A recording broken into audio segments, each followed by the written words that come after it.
Welcome to CK crime news. 6 రాష్ట్రాలను గడగడిలాడించిన Hidma encounter పై పలు రకాల అనుమానాలు వ్యక్తమవుతున్నాయి. ఒక పక్క హిడ్మా దేశ ద్రోహి అనే మాటలు వినిపిస్తున్నాయి. మరోపక్క సోషల్ మీడియాలో నెటిజన్లు హిడ్మా ఒక ఫ్రీడమ్ ఫైటర్ తో సమానమంటూ కామెంట్స్ రూపంలో ప్రశంసల జల్లు కురిపిస్తున్నారు. హిడ్మా సామాన్యుడు కాడని, కనీసం హిడ్మా ముఖం చూడాలని అంటేనే వందలాది మావో బలగాలను దాటాల్సి ఉంటుందని కేంద్ర హోంశాఖ ఎన్నోసార్లు మీడియా ముఖంగా తేల్చి చెప్పేసింది. అలాంటిది నిస్సహాయ స్థితిలో హిడ్మా ఎదురవడానికి గల కారణాలేంటి? తెలంగాణను వదిలి ఆంధ్రప్రదేశ్ సరిహద్దు ప్రాంతంలోకి హిడ్మా చేరడానికి గల కారణాలు ఏమై ఉంటాయి? Welcome to CK news. అసలు దేశవ్యాప్తంగా ఇటు సోషల్ మీడియాలో కావచ్చు, లేకపోతే ఇటు దేశవ్యాప్తంగా రెండు తెలుగు రాష్ట్ర వ్యాప్తంగా కూడా వినపడుతున్న మాట ఏంటంటే, ప్రస్తుతం వైరల్ అవుతున్నటువంటి మాట ఏంటంటే హిడ్మా హిడ్మా హిడ్మా హిడ్మా హిడ్మా మృతి పట్ల ఇటు సోషల్ మీడియాలో నెటిజన్లు కామెంట్స్ ద్వారా ఎన్నో విధాలుగా కూడా తన ఆత్మశాంతికి చేకూరాలని చెప్పేసి చాలా చెప్తున్న పరిస్థితి కనపడుతుంది. ఒక కామెంట్ ద్వారా హిడ్మా మృతికై సానుభూతి కూడా తెలుపుతున్నటువంటి పరిస్థితులు మనకి సోషల్ మీడియాలో దర్శనమిస్తున్నాయి. అసలు ప్రస్తుతం హిడ్మాని టచ్ చేయాలి అంటేనే ఎన్నో భద్రతా బలగాలను దాటిపోవాల్సినటువంటి పరిస్థితుల్లో ఎందుకు హిడ్మా ఆంధ్ర రాష్ట్రానికి సంబంధించి ఆ సరిహద్దు ప్రాంతాలలో ఈరోజు అనుమానాస్పదంగా హిడ్మా ఎన్కౌంటర్ అయ్యాడు.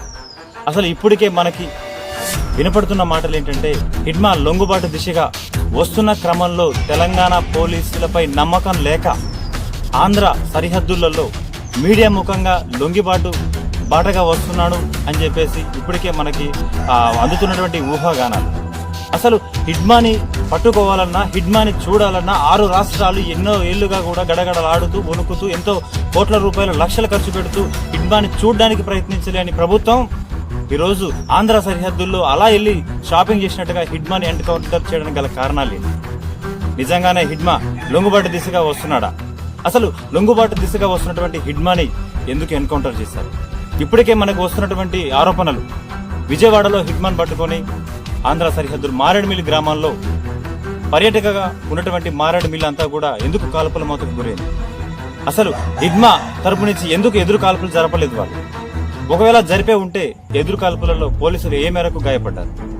ఇలాంటి ఎన్నో విషయాల గురించి మనతో క్లుప్తంగా మాట్లాడడానికి ఏదైతే మావోయిస్ట్ పార్టీ ఆవిర్భించక ముందు పీపుల్ వారుగా, అలాగే ఇంకొక అనేక పేర్లతో అక్కడక్కడ ఒకటే సిద్ధాంతం, గ్రూపుల వారీగా ఒక సిద్ధాంతం గురించి, ఒక చేరవలసిన ఒక గమ్యం గురించి ఉన్నటువంటి సభ్యులు, ఇప్పటి ఏదైతే రీసెంట్ గా అంబాల కేశవరావుతో పనిచేసినటువంటి సెంట్రల్ కమిటీ, ఇటు మిలిటరీ క్యాడర్ కి సంబంధించి, ఇటు వెపన్ ఆపరేటింగ్ కావచ్చు, లేకపోతే కొన్ని పద్మ వ్యూహాలకు సంబంధించి అప్పటి ఎవరైతే మావోయిస్ట్ బృందం ఉందో ఆ బృందం అందరికీ కూడా సెంట్రల్ కమిటీ నుంచి ట్రైనింగ్ ఇచ్చిన పర్సన్ దుర్గం రమణ అలియాజ్ దిలీప్ అలియాజ్ మాసా.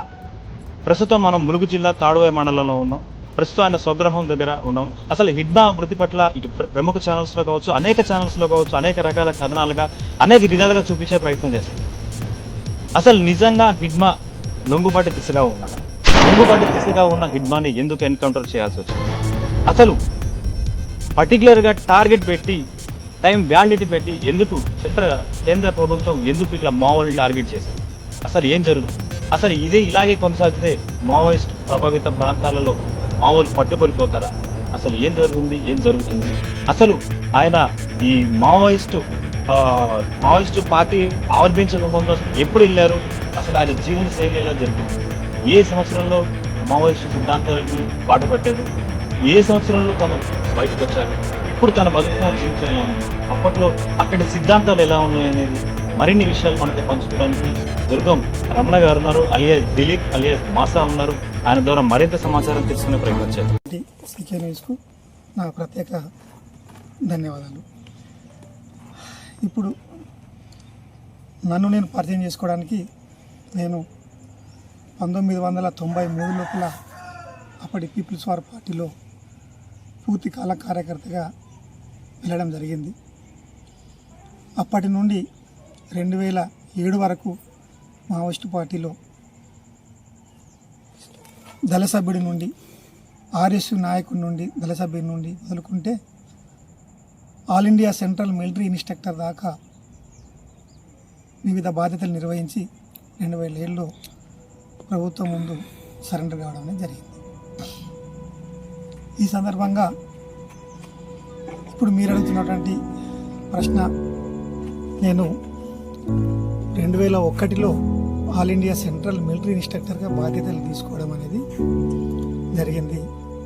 ఆ రోజు ఆల్ ఇండియా మిలిటరీ ఇన్ చీఫ్గా, మావోయిస్ట్ పార్టీ మిలిటరీ ఇన్ చీఫ్గా ఉన్నటువంటి నంబాల కేశవరావు గారు బాధ్యులుగా ఉండే. వారి ఆధ్వర్యం లోపల, వారి నాయకత్వంలో ప్రత్యక్షంగా మావోయిస్ట్ పార్టీకి, అంటే ఆ రోజు పీపుల్స్ వార్ పార్టీకి, 2004 తర్వాత కూడా మావోయిస్ట్ పార్టీకి అనేక రంగాలలో ట్రైనింగ్ ఇవ్వడం జరిగింది. మీరు అన్నట్టుగా నిరాయుధ ప్రతిఘటన, అన్ఆర్మ్డ్ కంబాట్, తర్వాత ambushes, raids, formations, fire and movement, explosives, booby traps, ఇట్లా చెప్పుకుంటూ పోతే అనేక రంగాలలో కూడా మావోయిస్ట్ పార్టీకి ట్రైనింగ్ ఇచ్చి, చివరగా స్ట్రైకింగ్ పోస్ట్ ట్రైనింగ్ కూడా మావోయిస్ట్ పార్టీకి అందించి, తదనంతరం నేను అనారోగ్యానికి గురి కావడం, పార్టీలో తిరిగిలేని పరిస్థితులు నేను సరెండర్ కావడం అనేది జరిగింది.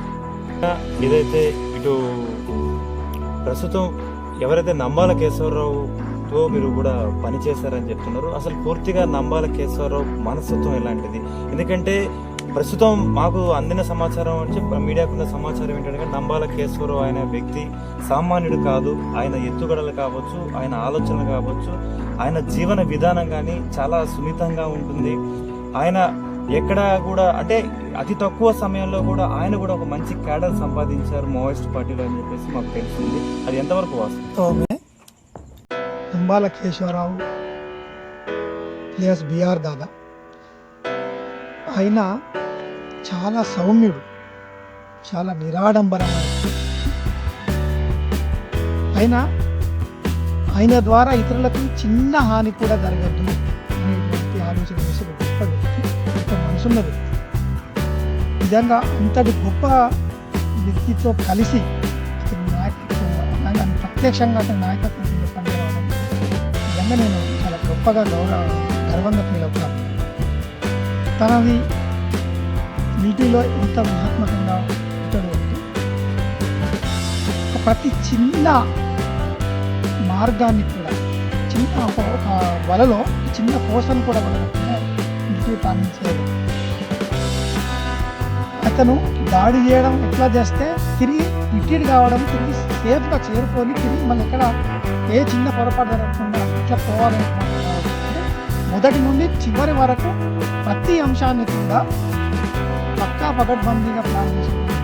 ఇక నేను నంబాల కేశవరావు చూశాను. అదేవిధంగా తనతో పాటు క్యాడర్, నా ఇన్స్ట్రక్టర్ టీంని కూడా ఎంతో గౌరవంగా చూసుకోవడం, ఎంతో దగ్గరగా ప్రేమించడం. ఆ విషయంలో తను మీరు అన్నట్టుగా చాలా గొప్ప వ్యక్తి. నేను నా జీవితంలో అంతటి గొప్ప వ్యక్తులను బయట ఎక్కడ చూడలేదు. చాలా గొప్ప వ్యక్తి, అలాగే ఇంకా చాలా మహోన్నతమైన వ్యక్తి. నాగారానికి సంబంధించి ఎటూరు నాగారం పోలీస్ స్టేషన్పై దాడి చేసినటువంటి మావోయిస్ట్ టీంలో తమరు కూడా ఒక సభ్యులనేది అయితే మాకు సమాచారం ఉంది. అసలు ఎటూరు నాగారానికి సంబంధించి స్టేషన్పై దాడి చేయడానికి గల ముఖ్య ఉద్దేశం ఏంటి అంటే, ఏదైతే ప్రస్తుతం అప్పట్లో ఉన్నటువంటి టెక్నాలజీ ప్రకారం కావచ్చు, లేకపోతే మీ కార్యకలాపాలకి ఆటంకం అవుతున్నా, లేకపోతే వెపన్స్ని చేజిక్కించుకునే క్రమంలో ఆ దాడి చేయాల్సి వస్తుంది. దానికి చెప్పండి, అసలు ఏ సంవత్సరంలో దాడి జరిగింది, ఏ టైమింగ్స్లో దాడి జరిగింది, ఎలాంటి మెటీరియల్ అంటే బాంబులు కావచ్చు, లేకపోతే ఎలాంటి మిసైల్స్ వాడారు అనే దాని గురించి Eturu Nagaram police station blasting 2001 July 28 claymore mines లేదా డైరెక్షనల్ మైన్స్ దాడి చేసింది. ఇంకా ఆ దాడి ఎందుకు చేయాల్సి వచ్చింది అని అనుకున్నప్పుడు, ఆ రోజు మొత్తం పార్టీని ఎదుర్కోవడానికి అక్కడ గారెపల్లిలో ఎటాక్ స్టేషన్, బస్రాలో ఎటాక్ స్టేషన్, ఇట్లా ఈ నక్సల్స్ ప్రభావిత ప్రాంతాలలో ఎటాక్ పోలీస్ స్టేషన్ నిర్మాణం చేస్తూ పార్టీని దెబ్బతీస్తున్నటువంటి క్రమంలో మనం యథార్థ స్టేషన్ల మీద కూడా దాడి చేసి వాటిని నిర్మించాలని పార్టీ తీసుకున్నటువంటి ఒక నిర్ణయం. అందులో భాగంగానే ఆ దాడికి పగడ్బందీ ప్లాను నంబాల కేశవరావు గారు ఉండి వారి ఆధ్వర్యంలోనే ప్లానింగ్ అనేటువంటి జరిగింది. దానికి నాయకునిగా గణేష్, గాజర్ల రవి దానికి కమాండర్గా ఉన్నారు. వారి యొక్క నాయకత్వం లోపల ఆ దాడి అనేది జరిగింది. దాడిలో ఒక్కొక్క బాంబు 850 కేజీల డైరెక్షనల్ మైన్స్, ఒక్కొక్క దాని వెయిట్ 850 కేజీలు. అంటే భారతదేశంలో ఎప్పుడు కూడా ఎవరు కూడా తెలియనంత శక్తివంతమైన బాంబులు తయారు చేయడం అనేది మావోయిస్టు పార్టీలో ఏదైతే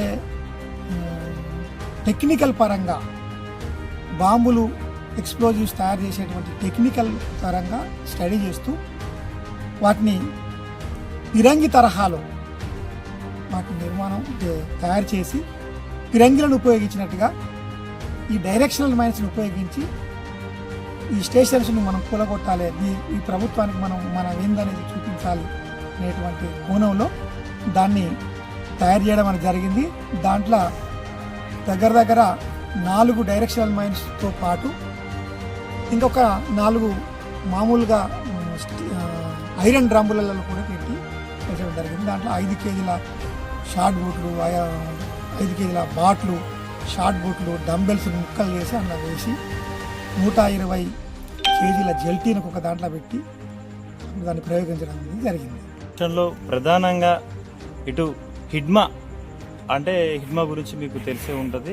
అలాగే హిడ్మా లాంటి ఎంతో అగ్రనేతలతో కూడా మీరు అగ్రనేతలకి ట్రైనింగ్ ఇచ్చారు, వారితో కూడా మీరు సెంట్రల్ కమిటీలో కూడా పనిచేశారు. కాబట్టి అసలు హిడ్మాని చూడాలి అంటే, హిడ్మా ముఖం కనపడేయాలంటే కనీసం కుటుంబ సభ్యులకి ఎన్నో సంవత్సరాలు పడుతున్నటువంటి పరిస్థితి.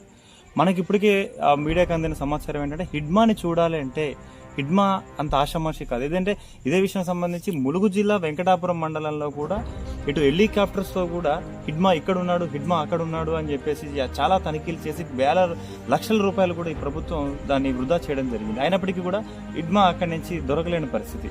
అప్పుడు ఈ కేంద్ర బలగాలతో పాటు రాష్ట్ర పోలీస్ శాఖ హోంమంత్రి కూడా ఏం చెప్పారంటే హిడ్మా ఎత్తుగడలు వేరు, హిడ్మాని పట్టుకోవాలంటే అంత ఆషామాషి కాదు, హిడ్మాని ముట్టడి చేయాలి, హిడ్మాని పట్టుకోవాలంటే కొన్ని వందల బలగాలని ఏదైతే మనకు బాహుబలి సినిమాలో చూపించినట్టుగా త్రిశూల వ్యూహం, పద్మవ్యూహంలోనే ఉంటాడు హిడ్మా. హిడ్మాని టచ్ చేయాలంటే కొన్ని మామూలు వందలాది ప్రాణాలు పోతే తప్ప హిడ్మా కనీసం మోకాలు చూడడం కూడా కుదరదు అని అప్పట్లో ప్రెస్ మీట్ ద్వారా చెప్పినటువంటి ఈ ప్రభుత్వం ఏదైతే ఉందో, మరి ఎందుకు ఇప్పుడు నిత్యాహస్థితిలో ఉన్నటువంటి ఇటు ఆంధ్ర రాష్ట్రంలో మారేడుమిల్లి అడవులలో నిత్యాస్థితిలో ఉన్నటువంటి హిడ్మాని తన సతీమణిని కూడా ఎందుకు వీళ్ళు ఎన్కౌంటర్ చేయడం జరిగింది? అసలు ఏం జరుగుతుంది నిజంగా?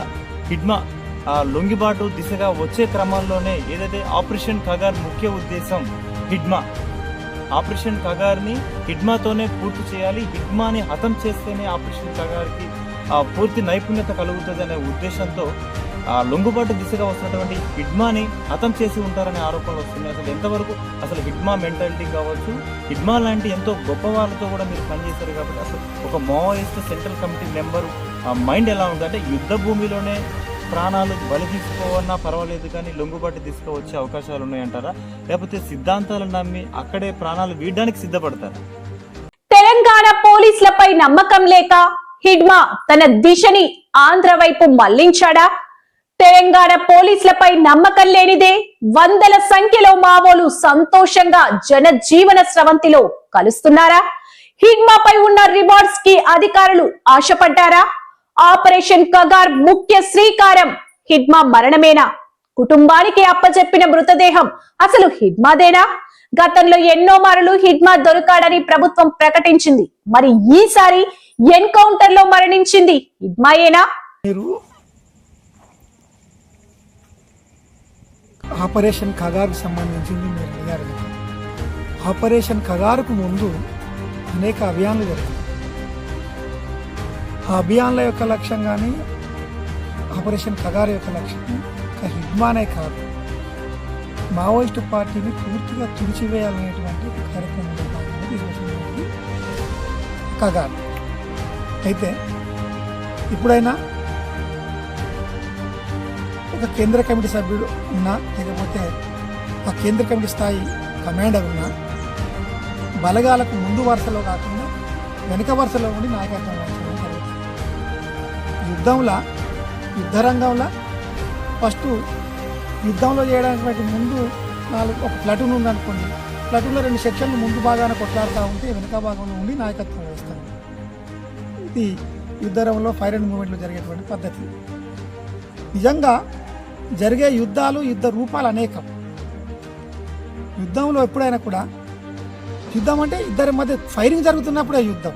కానీ హిడ్మాని చంపాలని నువ్వు డైరెక్ట్ యుద్ధంతోనే రావు. ఫస్ట్ నువ్వు ఒక దాడి చేయడానికి నువ్వు అక్కడ తయారవుతున్నప్పుడే గతంలో ఆపరేషన్ కగారు స్టార్ట్ కాక ముందు గతంలో అనేక గ్రామాలు మావోయిస్టు ప్రభావితమై గ్రామాల్లో జనతా సర్కార్ ఏర్పడి గ్రామాల్లో అనేక సంఘాలు ఏర్పడి సమాంతర రాజ్యాధికారం నడుస్తున్నట్టుగా ఉన్నటువంటి పరిస్థితి ఛత్తీస్గఢ్లో ఉంది. వాళ్ళ పోలీసు బలగాలు ఇక్కడ వెళ్ళినాయి అంటే వాళ్ళు ఇక్కడ చేరుకునే లోపలే మావోయిస్ట్ పార్టీకి తెలిసి ఫైరింగ్ చేసే బలగాలు ముందుగా చేటివి, హిడ్మా లాంటి బలగాలు వెనక ఉండేటివి. అంటే నాయకత్వం అనేటువంటి వాళ్ళు వెనక ఉండి నడిపిస్తాము వివరం.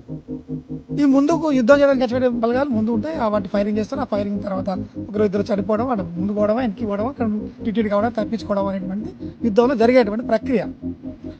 అంటే ఎప్పుడైనా ఏ నాయకుడికైనా జరిగేటువంటిది యుద్ధంలో ఒక కమాండర్ ఉన్నాడు అంటే కమాండర్ హెడ్ క్వార్టర్లో ఉంటాడు, లోపల ముందు బలగాలు ఉంటాయి. వాళ్ళని దాటి అక్కడ ఎప్పుడు కూడా యుద్ధం స్థానిక ఇదని స్థావర యుద్ధం అక్కడనే ఉండి జరిగే యుద్ధం కాదు కదా. మా వల్ల 10 నిమిషాలలో అక్కడ యుద్ధం జరిగినా అక్కడ నుండి వేరే ప్రాంతాన్ని తప్పించుకోవాలి. ఇది గెరిల్లా యుద్ధం మూమెంట్స్ అక్కడ అంటే చలన యుద్ధం అనేటువంటి రూపంలో ఉంటుంది, చలనం చెందుతూ ఉంటాను. ఈ క్రమం లోపల హిడ్మా అనేటువంటి నాయకుడు, హిడ్మా కమాండర్, ఆయన స్థానికుడు, ఛత్తీస్గఢ్ అడవి పైన పూర్తి పట్టినటువంటి ఛత్తీస్గఢ్ ప్రజల పట్ల, ఛత్తీస్గఢ్లోని బలగాల పట్ల ఆయనకు స్పష్టమైనటువంటి అవగాహన ఉన్నది. ఎక్కడ కొడితే ఎక్కడికి పోతాం, ఎక్కడ బలగాలు వస్తే మనం ఎక్కడ వాళ్ళని డిస్టర్బ్ చేయాలి, మనం ఎక్కడ మీరు తప్పించుకోవాలనేటువంటి పూర్తి టెరాయిన్ పైన అవగాహన. కాబట్టి టెరాయిన్ పైన అవగాహన, ప్రజలతో పూర్తి సంబంధాలు, తమ బలగాల పట్ల పూర్తి అవగాహనను, తమ బలగాలను సమర్థవంతంగా నడిపించగలిగినటువంటి శక్తి సంబంధించినటువంటి వ్యక్తిగా హిడ్మా ఉన్నాడు. కాబట్టినే ఏ రోజు కూడా హిడ్మా పోలీసు బలగాలు సింపుల్గా మంచిగా దొరకలేదు. అట్లా ఉన్నంతకాలం ఇప్పుడు దొరకదు. కాబట్టి హిడ్మా అనేటువంటి దానిలో అక్కడ టెరైన్, ప్రజలు తమ బలగాలని మూడికి కరెక్ట్గా సమన్వయం చేస్తుంది కాబట్టి దొరకలేదు. కానీ ఈరోజు చనిపోవడానికి గల కారణాలని చెప్పుకుంటే ఇప్పుడు మీడియాలో మాట్లాడుతూ ఉన్నారు, హిడ్మా వెళ్ళిపోవడానికి పోతే ద్రోహం చేసి చంపేసి. నేను అనుకుంటలేను. అంటే నేను లొంగిపోవడానికి పోతున్నాడా అంటే ఆయన త్యాగాన్ని తక్కువ చేసిన వాడిని అయితే. ఎందుకంటే మనిషి ఈ ప్రపంచంలో ప్రాణత్యాగం కంటే విలువైనది ఏదీ లేదు. తమ ప్రాణాన్ని అర్పించడం అన్నిటికంటే గొప్పది అంతే. ఆయన తన ప్రాణాలనే త్యాగం చేసి ఇవాళ భారతదేశ వ్యాప్తంగా కావచ్చు, తెలుగు రాష్ట్రాల్లో కావచ్చు, ప్రపంచవ్యాప్తంగా కూడా ఆయన హీరోగా, ప్రజల కోసం పనిచేసినటువంటి హీరోగా ఇలా నిలుచుకునేది. అది సాంఘిక మాధ్యమాల ద్వారా మనకు అర్థమవుతాం. ఆయన ఇలా హీరో కావడానికి కారణం కూడా తనకంటూ ఏమి లేకుండా, తనకంటూ ఏం ఆలోచించుకోకుండా కేవలం ప్రజల కోసం మాత్రమే ఆలోచన చేసి ప్రజల ఆస్తులు, ప్రజలు నివసిస్తున్న ప్రాంతాల లోపల ఏ అయితే ఆస్తులు ఉన్నాయో, ఏదైతే ఖనిజాలు ఉన్నాయో, ప్రజల సంపద దాన్ని కాపాడడం కోసం ప్రజలతో కలిసి ప్రజలలో కోసం పనిచేయడం ఇలా అందరూ కూడా చూస్తూ ఉన్నారు. ఇలా శత్రువు లాంటి వాళ్ళు కూడా, ఎవరైతే చంపిన వాళ్ళు కూడా ఇవాళ అయ్యో అని చెప్పేసి ఆలోచిస్తున్నారు. అంటే కారణం ఇవాళ తనకంటూ కాకుండా కేవలం ప్రజల కోసం మాత్రమే త్యాగం చేసిన హీరో. వాస్తవంగా నేను హీరోనే, ఎవరైనా హీరోనే. తనకంటూ కాకుండా, తన స్వార్థం కోసం కాకుండా ప్రజల కోసం పనిచేసిన వాళ్ళు ఎవరైనా వాళ్ళు చాలా గొప్ప వాళ్ళే, వాళ్ళు హీరోలే. వాళ్ళకి నిజంగా నేనైతే తలవంచి వినమ్రంగా వాళ్ళకి దోహాలు అర్పిస్తా. న్యాయబద్ధమైంది. భారత స్వాతంత్రం కోసం త్యాగం చేసిన భగత్ సింగ్ కావచ్చు, అల్లూరి సీతారామరాజు కావచ్చు, అట్లనే మనకు మన మిగతా వాళ్ళందరికీ కూడా ఇవాళ స్వాతంత్రం కోసం పనిచేసిన వాళ్ళకి మనం గౌరవించాలి. అదేవిధంగా ప్రజల కోసం పనిచేసిన అసలు మావోయిస్టు సిద్ధాంతాలు కావచ్చు, అసలు ఆ విప్లవ వీరులు తయారవడానికి ప్రధానంగా అసలు ఏమేమి సమస్యలు కారణమై ఉంటాయి? ఇప్పటికే మీకు తెలిసేసి ఏదైతే ఇప్పుడు కమ్యూనిస్ట్ పార్టీకి సంబంధించి వాళ్ళేమో బయట హక్కుల ద్వారా రాజ్యాంగాన్ని ఉద్దేశించి వాళ్ళు ఫైట్ చేస్తున్నారు, ఏది సిపిఐ కావచ్చు, సిపిఎం కావచ్చు. ఇప్పుడు ఏదైతే పీపుల్ వారికి సంబంధించి కావచ్చు, మావోయిస్ట్ పార్టీకి సంబంధించిన వాళ్ళు కావచ్చు, లోన్ అంటే వాళ్ళు అంధకారంలో ఉండి ప్రభుత్వంతో పోరాడుతున్నట్టు పరిస్థితులు అయితే ఉన్నాయి.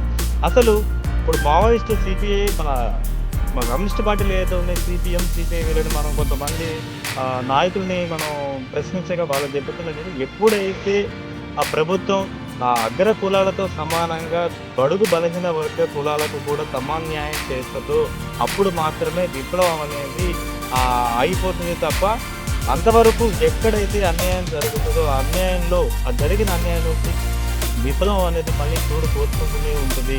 విప్లవాన్ని ఎవరు ఆపేది కాదు. కగారు కావచ్చు, ఇలాంటి ఇంకా 100 ఆపరేషన్స్ కూడా సెంట్రల్ కేంద్ర కమిటీగా దేశవ్యాప్తంగా కూడా ఇది విప్లవంపై లేదా కమ్యూనిస్ట్ పార్టీ మావోయిస్ట్ పార్టీపై ఎలాంటి ప్రభావం చూపించే అవకాశాలు ఎప్పుడైతే ప్రభుత్వ సమర్థన పాలన చేస్తుందో అప్పుడు మాత్రమే విప్లవం ఆగుతుందని చెప్పేసి చెప్పడం జరిగింది. ఎంతవరకు వాస్తవం?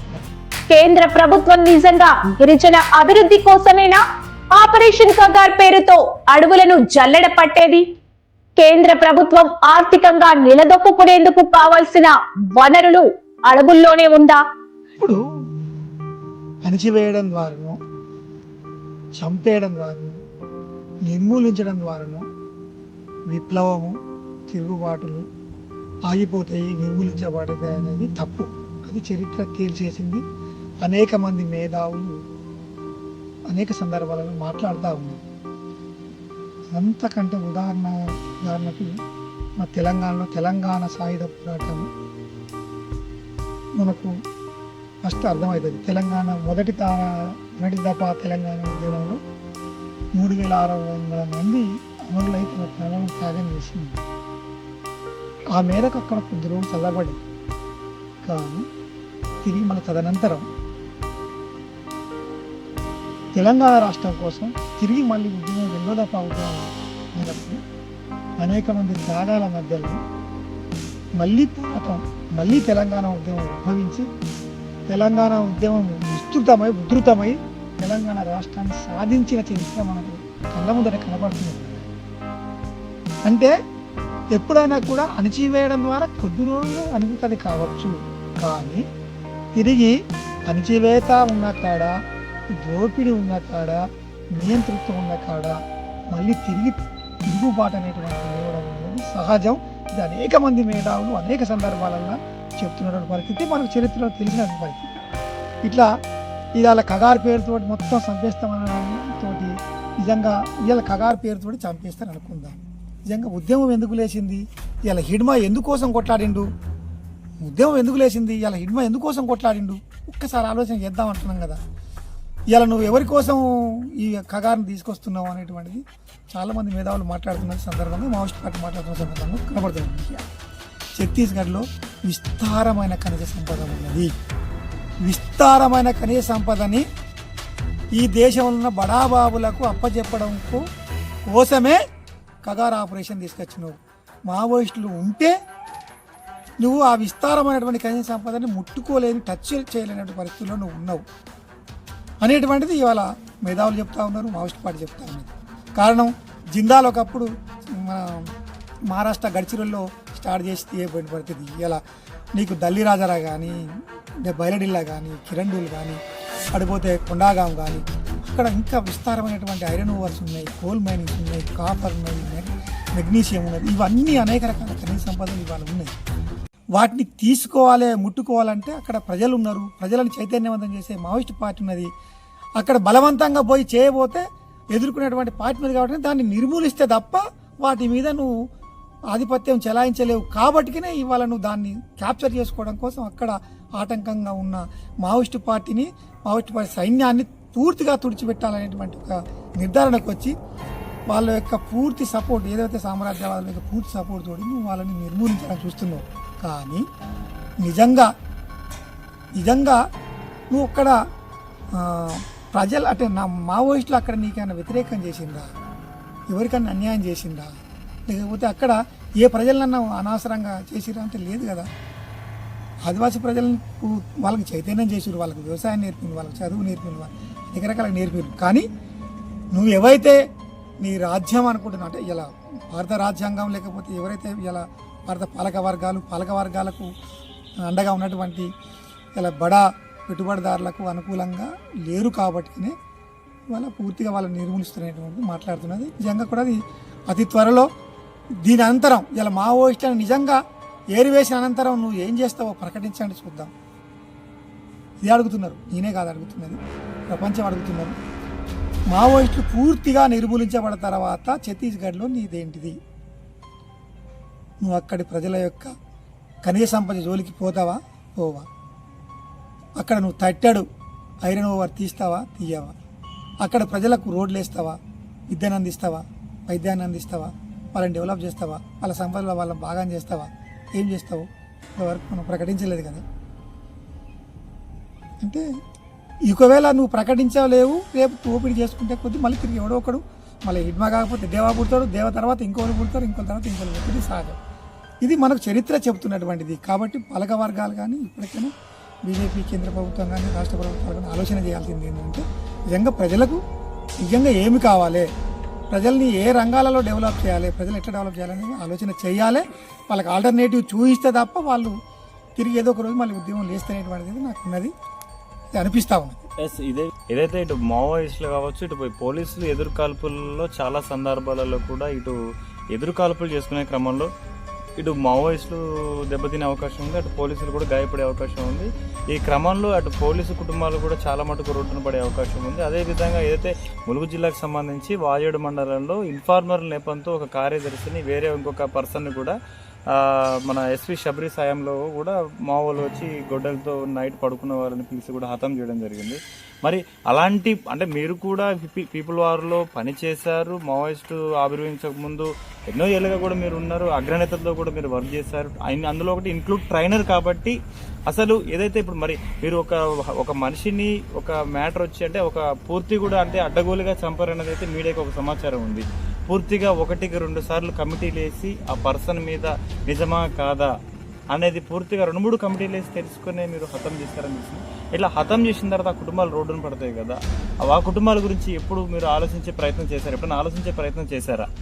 నిజాయితీ గల మావోలు లేరు అనే అనుచిత వ్యాఖ్యలు ఎంతవరకు వాస్తవాలు? అంతు చిక్కని కొన్ని ప్రశ్నలకు సమాధానం వెతికే దిశగా మాజీ మావోలతో సీకే న్యూస్ ముఖాముఖి కథనం. సందర్భంగా పార్టీ ఆలోచన చేసింది, కానీ పార్టీలో కొన్ని తప్పులు వాస్తవంగా జరిగినాయి. ఇవాళ ప్రజలకు చాలా బలహీనతలు, ఆర్థిక బలహీనతలు ఉంటాయి, కొందరికి కొన్ని వ్యక్తిగత బలహీనతలు ఉంటాయి. వాటిని ఆసరా చేసుకొని వాటిని నిర్మూలించడానికి పాలక వర్గాలు చేస్తాయి. అయితే నిజంగా పార్టీ ఎవరైనా తప్పు చేసిండు అనుకున్నప్పుడు ప్రజాకోర్టు పెట్టి ప్రజాకోర్టులో ఈయన తప్పు చేసిండు అని చెప్పి హెచ్చరించి వదిలేయడం, తర్వాత ఇంకొక రకమైనటువంటి హెచ్చరిక చేయడం, 1, 2, 3, 4 దఫాలుగా చేసి అదే ప్రజల సమక్షంలో వాళ్ళకి శిక్ష విధించడం అనేటువంటి ఒక ప్రక్రియ అనేటువంటిది కొద్ది తర్వాత అది జరగకపోవడం చేత ఒకేసారి ఒక నిర్ణయించుకోవడం అంటే ఒక ఆయన పార్టీకి నష్టం చేస్తున్నాడు, దళానికి నష్టం చేసిండు, పార్టీకి నష్టం చేసిండు అని అనగానే వాళ్ళని చంపాలనేటువంటి నిర్ణయం అనేటువంటిది తీసుకోవడం అది తప్పుడు నిర్ణయాలు. అటువంటి ఇవి ఒక్కరిని చంపితే వాళ్ళ కుటుంబం 50 మంది 20 మంది కూడా వాటికి శత్రువులు అనేటువంటి సంఘటనలు ఉన్నాయి, శత్రువులు అవుతారు. అట్లా చంపాల్సిన కరెక్ట్ కాదది. వాళ్ళని ఒక దపదపాలుగా హెచ్చరించి ఆ తీవ్ర స్థాయిని వాళ్ళ తప్పును బట్టి ఆ తీవ్ర స్థాయిలో హెచ్చరిస్తూ వాళ్ళకి శిక్ష విధించడం అనేటువంటిది, వాళ్ళ ప్రజలకు నుండి వేరు చేయడం అనేటువంటిది ఒక ప్రాసెస్ అనేటువంటిది ఒక స్టేజ్లో పార్టీ చేయకపోగా వాళ్ళని చంపడంతో కూడా పార్టీ నుండి అంటే ప్రజల నుండి పార్టీ వేరు కాబడింది, ప్రజలకు పార్టీ దూరం కాబట్టి వచ్చింది. ఒక వ్యక్తిని చంపితే 10 మంది శత్రువులు, ఒక వ్యక్తిని చంపితే ఆయన కుటుంబీకులకు 50 మంది 20 మంది 30 మంది పార్టీకి వ్యతిరేకులు కావడం అనేటువంటిది జరుగుతూ వచ్చింది. పార్టీ సైడ్ నుండి జరిగినటువంటి తప్పిదం ఇది. దీన్ని పార్టీ ఆలోచించుకోవాల్సింది ఉండే. ఒక స్టేజ్లో జరిగిన అట్లాంటి కొన్ని సందర్భాల్లో ఒక స్టేజ్లో జరిగినాయి, కానీ తిరిగి అది కంటిన్యూ కాక ఇలా చంపడం అనేటువంటి కారణాలతో కూడా పార్టీ ప్రజల నుండి దూరం కావడం అనేది జరిగింది. పార్టీ నుండి జరిగిన తప్పిదం పార్టీకి తీవ్రమైన నష్టాన్ని ఈరోజు తెచ్చిపెట్టింది. ఎస్ అన్న, ఏదైతే ఇప్పుడు హిడ్మా ఎందుకు తెలుగు రాష్ట్రం అనేటువంటి ఆంధ్రప్రదేశ్ రాష్ట్ర సరిహద్దులో మారేడుమిల్లి ఆ ప్రాంతంలో హిడ్మా ఎన్కౌంటర్ గురవ్వాల్సి వచ్చింది? ఎందుకు తెలంగాణలో కూడా ఇటు పోలీస్ వ్యవస్థ ఉంది, తెలంగాణ సరిహద్దులో అసలు మావోయిస్టుకి సంబంధించి కార్యకలాపాలు కావచ్చు, అబ్జుల్ అడవికి సంబంధించి కావచ్చు, ఛత్తీస్గఢ్ని ప్రధాన కేంద్రంగా తీసుకొని మావోయిస్టులు కార్యకలాపాలు జరిపించే ప్లేస్కి ఆనుకొని ఉన్నటువంటి రాష్ట్రం మన తెలంగాణ రాష్ట్రం. మరి తెలంగాణ రాష్ట్రాన్ని వీడి ఇటు ఆంధ్ర సరిహద్దుల్లోకి వెళ్ళి ఇట్లా ఎన్కౌంటర్ పాలవడానికి, మృతం చెందడానికి గల కారణాలు ఏమిటి? నిజంగా హిడ్మాకి తెలంగాణ పోలీసులు అంటే నమ్మకం లేదా? లేదా తెలంగాణ పోలీసులకి లొంగిపోతే ఏదో ఒక విధంగా ఏదో ఒక పేరుతో తనపై ఉన్నటువంటి 6 కోట్ల రివార్డు కోసం కావచ్చు, ప్రమోషన్ కోసం కక్కుర్తిపడి కావచ్చు, ఖచ్చితంగా ఇటు తెలంగాణ పోలీసుల పట్ల నమ్మకం లేక ఆంధ్రాయే వెళ్ళాడంటారా? అసలు ఏం జరుగుతుంది? అసలు తెలంగాణలో ఒకవేళ హిడ్మా లేదు, చావలేదు, తెలంగాణలో హిడ్మా లొంగిపోయాడు, ఒకవేళ హిడ్మా తెలంగాణ పోలీసులకి లొంగిపోయి ఉంటే పరిస్థితులు ఎలా ఉంటాయి? పాజిటివ్గా ఉంటాయా? ఏదైతే ఇప్పుడు ఆంధ్రాలో ఫేస్ చేసినట్టు విధంగానే ఉంటాయా? దానిపైన ఎందుకంటే మీరు కూడా ఇదే తెలంగాణ సమయంలో ఉమ్మడి తెలంగాణ ఉన్నప్పుడు మీరు కూడా అప్పటి కమిటీలో పనిచేశారు, తర్వాత మీరు జనజీవన స్రవంతిలో కలిశారు. ఇప్పుడు మీ దారి మీరు కొంచెం హ్యాపీగా, సరే సిద్ధాంతాలను అయితే వీడరు, కాకపోతే అంటే ప్రజాస్వామ్యంలోంచి మీరు చేయనంత తగ్గ సహాయం మీ చుట్టూ ఉన్న నలుగురికి ఏదో విధంగా చేసుకుంటూ పోతారు. తెలంగాణ పోలీసులకి ఆంధ్ర పోలీసులకి తేడా చెప్పండి. మీరు కూడా ఈ తెలంగాణలో లొంగిపోయారు కదా, అసలు ఇప్పుడు పోలీసులు మీతో ఎలా ఉంటున్నారు? ఏదైతే తాడువాయి మండలానికి సంబంధించి సిఐ రేంజ్ కావచ్చు, ఎస్ఐ రేంజ్ కావచ్చు, అసలు మీతో ఎలా ఉంటున్నారు? ఈ చుట్టుపక్కల ఏదైనా అలజడి జరిగితే మిమ్మల్ని ఇబ్బంది పెట్టే ప్రయత్నం చేస్తున్నారా, లేకపోతే మీతో ఒక ఫ్రెండ్లీగానే ఉంటున్నారా? అసలు ఏం జరిగింది అసలు? నేను సరెండర్ అయి 18 సంవత్సరాలు అవుతుంది. నిజంగా 18 సంవత్సరాల నుండి నాకు ఇప్పటి వరకు కూడా తెలంగాణ పోలీసుల నుండి నాకు ఎటువంటి ఇబ్బందులు కానీ బెదిరింపులు కానీ లేవు, జరగలేదు, ఇప్పటివరకు జరగలేదు. అయితే ఈ సోషల్ మాధ్యమాల నుండి కావచ్చు, ఇప్పుడు మీరు ఇంతకుముందు అడిగిన సందర్భం కావచ్చు, తెలంగాణ ప్రభుత్వం పట్ల విశ్వాసం లేక, భద్రత కల్పిస్తున్న నమ్మకం లేక లొంగిపోవడానికి ఆంధ్ర సరిహద్దుల్లోకి పోయి మారేడుమిల్లి సమీపంలో ఎన్కౌంటర్ కావడం జరిగింది అనేది మరి ఇది నిజంగా ఇక్కడ నమ్మకం లేకనా, అక్కడ నమ్మకం ఉందా అనేటువంటిది అనేది నేను చెప్పలేను. ఆయన ఎందుకు పోయిండు అక్కడికి, అక్కడ ఎందుకు ఎన్కౌంటర్ అనేటువంటిది నాకు తెలియదు, నేను చెప్పలేను. కానీ ఒకటి మాత్రం చెప్పగలను, ఏంటంటే తెలంగాణ ప్రభుత్వం, తెలంగాణ పోలీస్ డిపార్ట్మెంటు ముందు సరెండర్ కావడానికి వచ్చిన ప్రతి ఒక్కరిని కూడా చాలా గౌరవించి సరెండర్ చేసుకునేటువంటి సంస్కృతి మాత్రం తెలంగాణ పోలీసు ముందు కానీ తెలంగాణ ప్రభుత్వం ముందు ఉన్నది, తెలంగాణ ప్రభుత్వంలో కనపడతా ఉన్నది. ఎందుకంటే గతంలో చంద్రన్న కావచ్చు, తర్వాత శ్రీనాట్య మండలి అశోక్ కావచ్చు, సంజీవ్ కావచ్చు, తర్వాత మొన్న గోపన్న కావచ్చు, అంతకుముందు చాలామంది పెద్ద స్థాయి కేంద్ర కమిటీ స్థాయి కానీ, రాష్ట్ర కమిటీ స్థాయి కానీ, జిల్లా కమిటీ స్థాయి నాయకులందరూ కూడా తెలంగాణలో లొంగిపోవడం జరిగింది. లొంగిపోయిన వాళ్ళందరికీ కూడా వాళ్ళకు పునరావాస చర్యలు చేపట్టిండ్రు, పునరావాసం కింద అనేక సహాయ సహకారాలు అందించిండ్రు. ఎవరికి కూడా ప్రాణ నష్టం చేసే విధంగా వాళ్ళ యొక్క దానికి సెక్యూరిటీ లేకుండా తెలంగాణ ప్రభుత్వం ఇప్పటి వరకు చేయలేదు, తెలంగాణ పోలీసు కూడా చేయలేదు.